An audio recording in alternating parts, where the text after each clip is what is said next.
Dear all, welcome back to Johar ma'am platform. Last class में हमने पढ़ाई किया इंडस्ट्रियल रिलेशन होता क्या है और इंडस्ट्रियल रिलेशन के स्कोप क्या है। आज के क्लास में हम पढ़ने वाले हैं कि ऑब्जेक्टिव ऑफ इंडस्ट्रियल रिलेशन क्या है। ऑब्जेक्टिव का मतलब उद्देश्य होता है। एक बात कंसीडर करेंगे इस वीडियो को अगर सुन रहे हैं कि अगर एग्ज़ाम में पूछा जाता है कि फीचर्स ऑफ इंडस्ट्रियल रिलेशन क्या है तो हम ऑब्जेक्टिव के पॉइंट्स को भी लिख सकते हैं आराम से।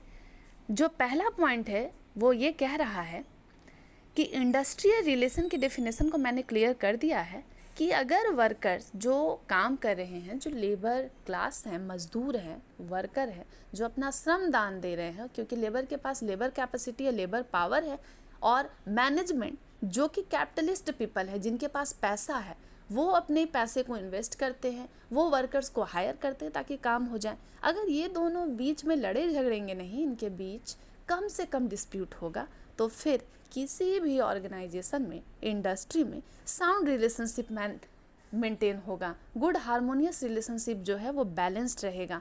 लड़ाई झगड़े कम होंगे तो प्रोडक्टिविटी हैम्पर नहीं करेगी, लेकिन जहाँ लड़ाई झगड़े होंगे, स्ट्राइक्स होंगे, वर्कर्स हो हल्ला कर रहे होंगे, तो वैसे सिचुएशन में इंडस्ट्रियल रिलेशन मेंटेन नहीं हो पाता है। फिर गवर्नमेंट की एंट्री होती है और जो भी चीज़ें आसानी से हो सकती थी वो बहुत कॉम्प्लेक्स हो जाता है। दूसरा बात, avoid industrial conflict and strike by developing mutuality among interest of concern party.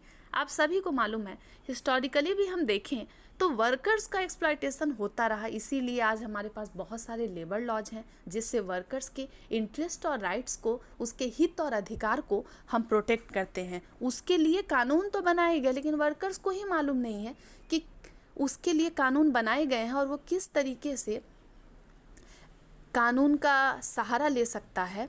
और वो अपनी ओर से एफर्ट तो करता है, लेकिन मुझे लगता है कि मेजॉरिटी ऑफ वर्कर जो हैं वो काम कर रहे हैं, लंबे समय तक ऑर्गेनाइजेशन में काम कर रहे हैं, लेकिन उनको मालूम ही नहीं है कि उनके क्या क्या राइट्स हैं, क्या क्या उनके हित अधिकार हैं जिसके लिए वो फाइट कर सकते हैं। और कहीं ना कहीं लेबर की जो वॉइस है वो हर बार रेज नहीं हो पाती है, क्योंकि बहुत सारे रीजन्स हैं।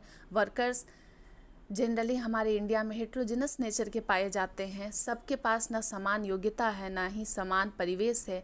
वो कोई गांव से उठकर आया है, कोई ज़्यादा ट्रेंड है, कोई कम ट्रेंड है, कोई स्किल्ड है, सेमी स्किल्ड है, तो बहुत सारी चीज़ें हैं। लेकिन वर्कर को हमेशा ये लगता रहा कि मैनेजमेंट जो है उनकी बात नहीं मानता है, और मैनेजमेंट जो है कह रहा है कि मैं वर्कर्स के ऊपर पैसे लगाता हूँ, मैं उसको सैलरी देता हूँ, कंपनसेशन देता हूँ, उसके वेजेस को देता हूँ, बदले में हम लोगों को प्रोडक्टिविटी चाहिए। तो कई बार होता है कि मैनेजमेंट वर्कर्स से काम तो करवा लेते हैं, लेकिन बदले में उनको फेयर इक्वल जो उनका रेम्यूनरेशन होता है, जो उनका मेहनताना होता है, वो नहीं देते हैं, क्योंकि उनको मालूम है कि वर्कर्स को तो अपने हित अधिकार के बारे में, राइट्स के बारे में नॉलेज ही नहीं है, तो वो कितनी देर तक आवाज़ को बुलंद करेंगे। और कहते हैं कि दुनिया पैसे वालों की है। तो मैनेजमेंट और वर्कर की जो एक खींचतान है, ये जो रिफ्ट है, ये जो लड़ाई झगड़ा है, डिस्प्यूट है, अगर इसको अवॉइड किया जाए तो इंडस्ट्रियल रिलेशन मेंटेन होगा। तो हम कैसे इसको रोक सकते हैं या अवॉइड कर सकते हैं?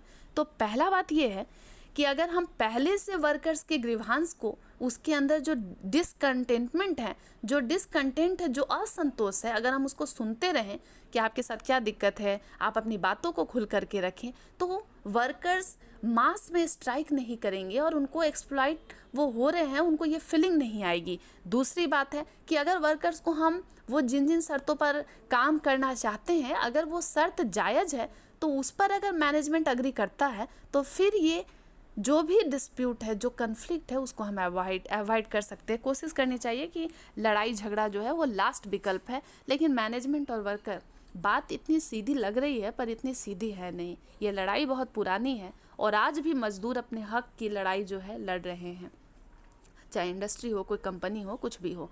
Third, provide an opportunity to the workers to participate in management and decision making process.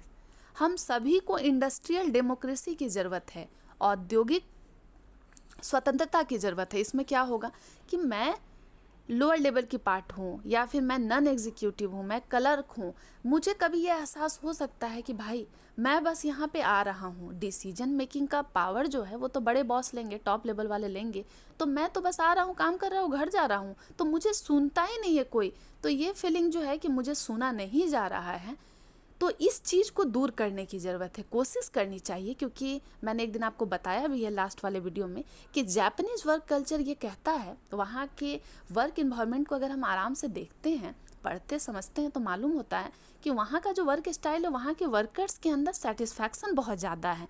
वो 15-15, 20-20 साल, 30-30 साल एक ऑर्गेनाइजेशन के में काम करने को लगे हैं और उनको कभी भी उदासी या निराशा नहीं होती है, डिससेटिस्फाइड नहीं होते।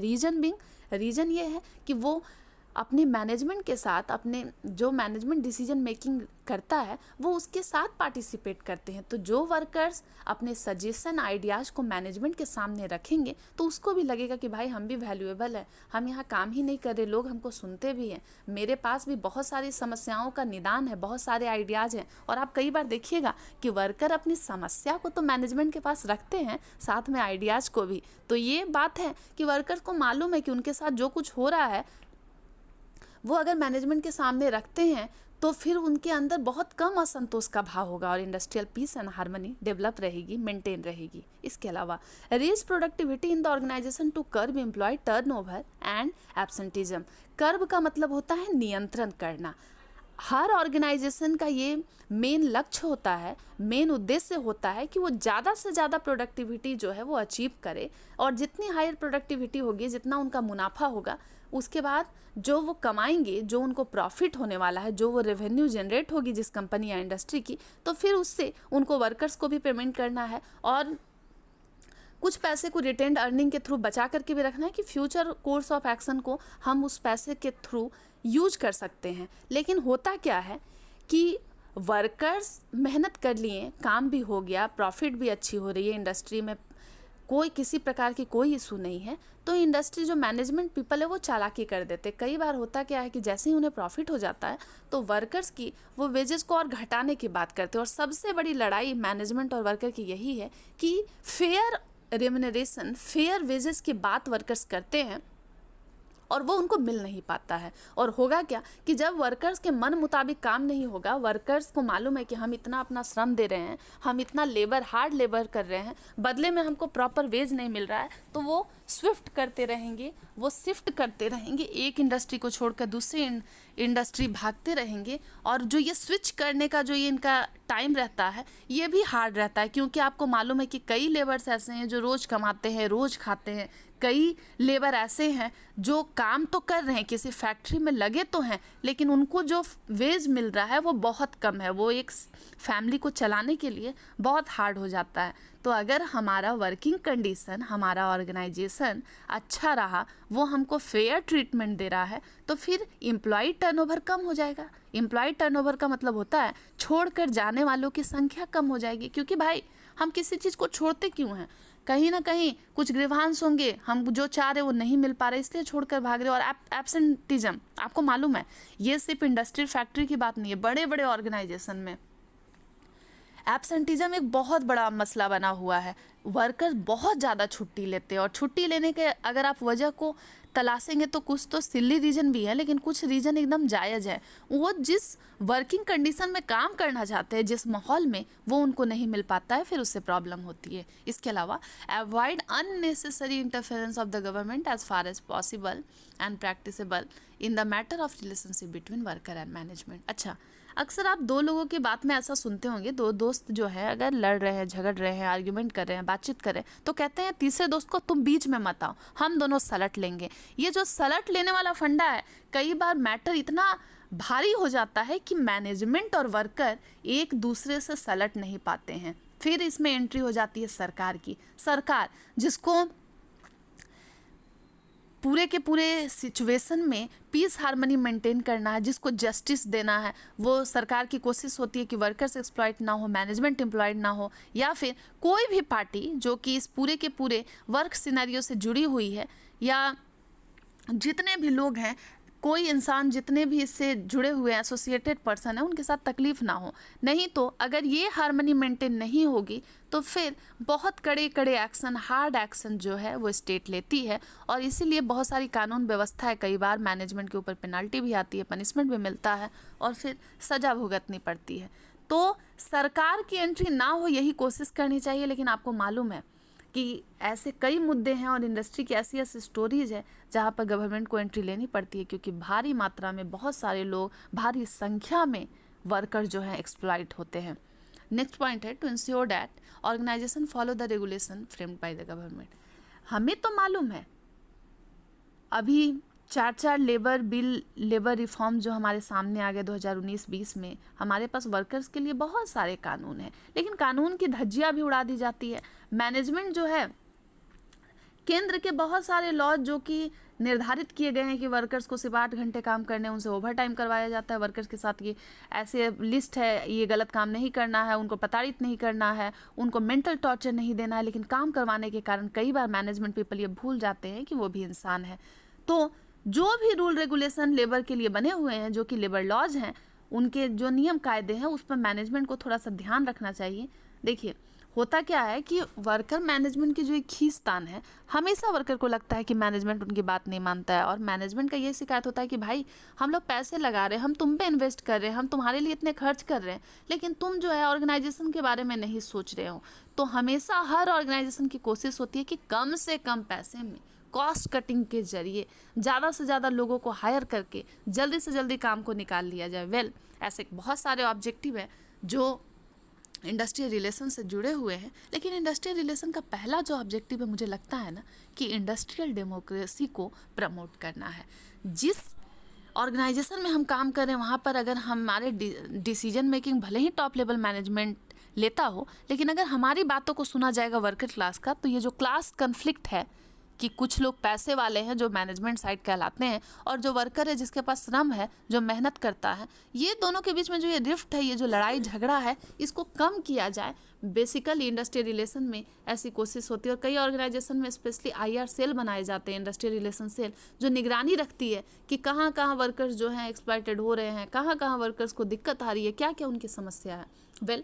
बहुत सारे पॉइंट है, एक बार आप रीड करेंगे, बाकी मैंने थरली आपको जल्दी जल्दी में बता दिया है, वीडियो को और लॉन्ग नहीं करूँगी। एग्जामिनेशन पॉइंट ऑफ व्यू से बहुत इंपॉर्टेंट है, अगर फीचर में भी आ गया तो आप लिख सकते हैं, और वीडियो को जूम करके भी आप देख सकते हैं। इसके अलावा इंडस्ट्रियल रिलेशन का 1-2 उद्देश्य और है जो नीचे के स्लाइड में मैंने लिखा है, to enhance the economic status of worker. देखिए सारी लड़ाई जो है ना, मॉनेटरी लड़ाई है, पैसे की लड़ाई है, जहाँ वर्कर से बहुत काम करवाया जा रहा है, लेकिन बदले में वेज जो है, मतलब मिनिमम वेज भी वर्कर्स को नहीं मिलते। कई ऐसी ऑर्गेनाइजेशन है, फैक्ट्री है, संस्था है, कंपनी है, तो वो इकोनॉमिकली स्ट्रांग हो पाए, उनका स्टेटस बढ़ पाए, वो खा पी पाए, अपना जो भी रोजाना का उनका डेली नेसेसिटीज़ है वो पूरा हो पाए, ये भी कोशिश होती है। तो इंडस्ट्रियल रिलेशन गुड तभी हो पाएगा, पीस हार्मनी तभी डेवलप हो पाएगी जब वर्कर्स का राइट और इंटरेस्ट प्रोटेक्ट हो। इंडस्ट्रियल कॉन्फ्लिक्ट को कम से कम किया जाए, ज़्यादा से ज़्यादा कोशिश की जाए कि बात को है इस तरीके से रखा जाए, या अपनी समस्याओं को हमेशा मैनेजमेंट के सामने रखना, और कोशिश करनी चाहिए कि बहुत ज़्यादा अननेसेसरी चीज़ों को बढ़ावा ना दिया जाए, और लड़ाई झगड़े को जो भी ग्रीवांस है उसको कंट्रोल रखें।